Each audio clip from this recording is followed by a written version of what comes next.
Most people have been lied to, which is the reason why they have the wrong metric for success and the reason why they're unhappy.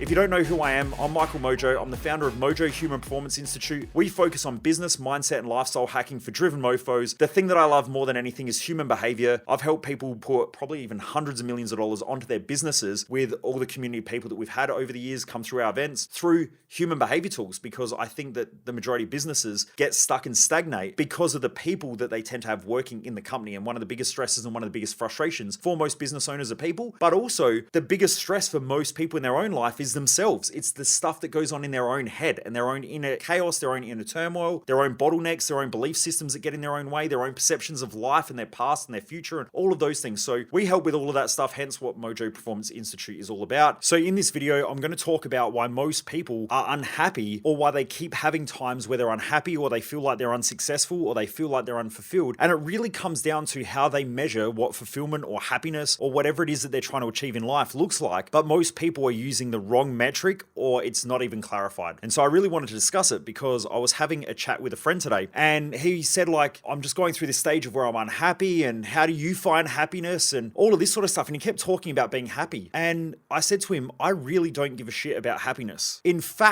it's not even what I teach at my events, which is why I guess you could say personal development events or my mindset events are so different than the majority of stuff that's out there, because I think happiness is a really shitty metric for life. And let me explain that, because this is going to upset a few people and it's going to shift their paradigm a little bit for the majority of society, because we've been lied to and convinced that happiness is the goal of life. And I don't believe that it is. First of all, everything in nature grows or dies. So the purpose of life really is to just grow, from what I can see anyway and from what I can tell. So that's really simple. The second thing is, how do we measure our life in a way where we feel fulfilled living it and doing the things that we want to do? Now, there's a few different ways. At our Thrive Time event, I'll consistently talk about our purpose, our values, our mission. And I'm probably one of the best in the world at helping people get clear on that. In fact, we just had a bunch of people who came to Thrive Time who've done a lot of personal development events, are really unclear on their purpose, still don't understand values properly. In fact, they were taught it even incorrectly. You know, they said things like happiness and kindness and all those. They're not values, they're social idealisms. And that's why they're fucking unhappy in the first place, because they don't even know what they value in their own life. Going back to this conversation, I was just chatting to this friend and I said to him, I don't even really care about happiness. Like, it's something that doesn't even really enter my mind. Like, I don't go to bed every night and go, am I happy or am I unhappy? Or like, I just don't even think about it. And he said to me, but how don't you think about being happy? And I said, well, if you look at Confucius, there's a quote that he said, and it's that the key to unhappiness is chasing happiness. And I think that that's pretty relative. Like, most people who chase happiness are unhappy because they feel like it's something that's always fleeting. So first of all, I don't think it's a good metric. Then also, I see things like, you know, people talk about this principle of yin and yang, which is a Chinese philosophy. Now, there are lots of other philosophies out there that talk about this idea of balance. Now, you can go back and you can read a lot of Stoic stuff that talks about balance. You can read a lot of stuff from people like Plato and Aristotle, and they talk about this idea or this concept of things being in balance. And so I developed a lot of mindset tools in our own events around creating mental and emotional balance and stability, because everything in nature looks like it tries to move towards its most stable form, and things contract and expand to try to get back to its most stable form or its most stable pressure or whatever it is. So it seems that stability is important in just nature in general. So when I think about what it is that actually makes people fulfilled in life and feel like life is purposeful and meaningful to them, it seems to be that progression is the best metric. Am I progressing? And if we're progressing, most people seem to be fulfilled. Now, the most successful people that I know, and also the most fulfilled people I know, tend to be those who are really, really clear about what they want in life. They go after it and they keep pushing hard. Because of that, they tend to come up against a lot of problems, but they don't let their problems concern them. It's just part of what they do. So I know, and this is what I explained to my friend, that I know in my own life, I don't even worry about problems, because essentially I wake up, I deal with problems all day, and then I go to bed, and then I do the same thing every day, and that's called business ownership or entrepreneurship. I don't really worry about problems. I don't really talk about problems. I don't really think about problems, because it's just part of the game of business or part of the game of entrepreneurship. So I don't think about my life would be so much better if I didn't have problems, because if I do that, and I used to do that in the past, it fucked me up. It made me mentally stressed all the time. I used to fantasize about this idealistic life of, you know, this great life with no problems and ease and sitting on the beach and chilling and having all this money in my bank and everything being easy, but that wasn't fulfilling. Like, really, that's not a fulfilling life. A fulfilling life comes from taking on challenges, from overcoming things. But what I found and what I realized was the best metric that I've been able to find to live a fulfilling life is progress. And so all I ask myself every night before I go to bed is, what did I progress with today? Now, there might have been obstacles, there might have been barriers, but I look at those things and I go, maybe I didn't progress in action, but maybe I progressed in thoughts. Maybe I progressed in my ability to ask better questions. Maybe I progressed in communication. There are multiple ways that I can look at the idea of progress because it doesn't always come in action. People who tend to just consistently take action will do so to a point where after that, they don't feel like they progress anymore because you've only got 24 hours in a day and there's only so much actions that you can take and only so many decisions that you can make. Eventually that stops working. So there's other progress, and it might be progress in thought, it might be progress in knowledge, it might be progress in relationships, it might be progress in communication, it might have been a better decision that you made with your health. All of those things are progress. So if you judge your days on progress and seeing progression, you'll actually prioritize your time more effectively, or this is what I've found anyway, and the people that I've worked with. But also it's a great metric to see the fulfillment in your own life because you're consistently moving forward towards something that you're trying to achieve. Now, if you're unclear about what you're trying to achieve, then that creates another problem and another bottleneck. And so you got to get clear on that stuff. If you don't know how to do that, just check out my Thrive Time event and we'll help you to get clear with that stuff. But you really want to know where you're going, what the stop off points or the checkpoints look like along the way, which are essentially your mission and your goals. And then from there, you just start progressing towards them. And should you be moving forward every day in some way, shape, or form, life will be fulfilling. But I think that happiness is one of the craziest metrics that people use to measure their life because most people are fucking unhappy because they keep trying to chase happiness and they never get it because it's always like a momentary thing. So emotions are momentary. So when someone says to me, I'm sad, that's not I am sad, because if they were sad and they label themselves as sad, then that's the way that they're always going to feel. But no one ever feels one emotion always. They go through stages or cycles. And then what happens is people create these things called confirmation biases where they confirm things consistently about the way that they feel. So they might say things like, I am depressed. No, you have times of feeling depressed. And then there are other moments where you might get excitement, you might get frustration, you might get anger. And we go moment by moment in between these emotions. But most people get fucked up because they label themselves with this idea of an emotional state and they say, I always feel this way. But the truth is that no human being ever feels one way all the time. So therefore, labeling yourself as that thing cages you in that emotion. And then you start labeling yourself as such, but you're more than one or two or three or four emotions. So the idea of labeling yourself as happy or unhappy, or I am happy or I am sad as a person is crazy. But the idea of trying to chase an emotion is also crazy. Whereas you can chase progress and see that progress is happening consistently on a daily basis. I just think that it's a way better metric. Unless you say something like, my goal is to have a moment of happiness today. And should you do that, then maybe you've progressed with something. I don't know. But I've just found that progression is a way better metric than chasing happiness anyway. I hope that helps. If you haven't done so, please remember to subscribe, like, and share, as most people waste their life and I just don't want you to be one of them. And I'll come back to you with more tools to help you kicking massive goals in life and also in business as well. And remember, never underestimate the dream.